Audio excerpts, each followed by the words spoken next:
Hello friends, आप लोग कैसे हैं। आज मैं आपके लिए लाई हूँ एक नई स्टोरी, चिड़िया और कौवे का नाव पर ढाबे की कहानी।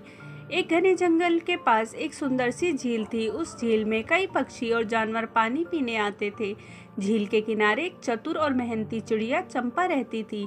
वहीं एक चालाक और लालची कौवा कल्लू भी उसके इलाके में रहता था। नया सपना, नाव पर ढाबा। चंपा को खाना बनाने का बहुत शौक था। उसने सोचा, अगर मैं झील के बीच में एक नाव पर ढाबा खोल लूं, तो जंगल के सारे जानवर और पक्षी यहां आकर खाना खा सकते हैं।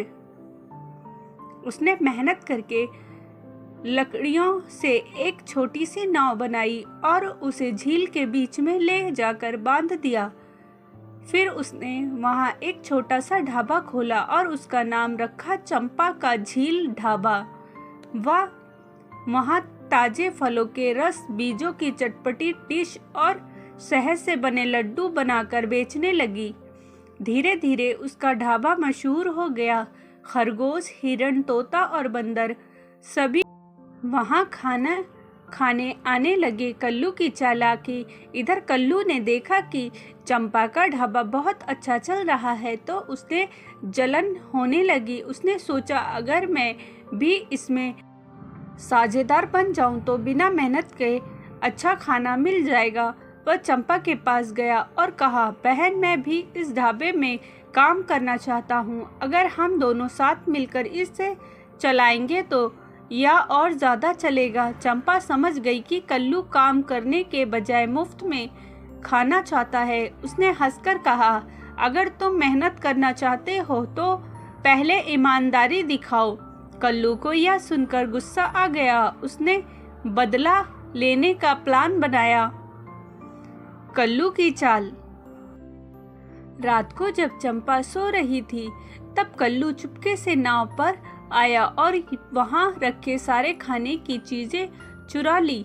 फिर उसने नाव की रस्सी खोल दी, जिससे नाव झील में बहने लगी। सुबह जब चंपा की आंख खुली तो उसने देखा कि नाव किनारे से बहुत दूर चली गई है।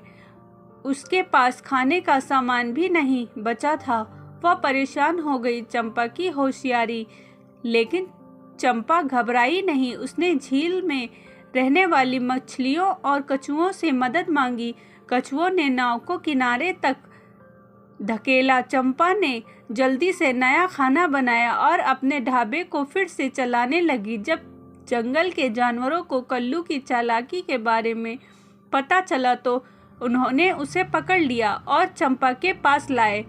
कल्लू की सजा और सीख। चंपा ने कहा, कल्लू, अगर तुम खाना चाहिए तो मेहनत करो। चोरी और चालाकी से कुछ हासिल नहीं होता। कल्लू को अपनी गलती का एहसास हुआ और उसने माफी मांगी। चंपा ने उसे अपने ढाबे के काम करने का मौका दिया, लेकिन इस शर्त पर कि वह मेहनत करेगा।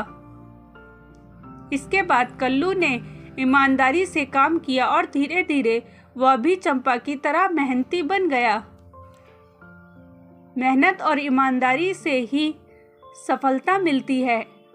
चालाकी और धोखा देने वाले लोग अंत में पछताते हैं।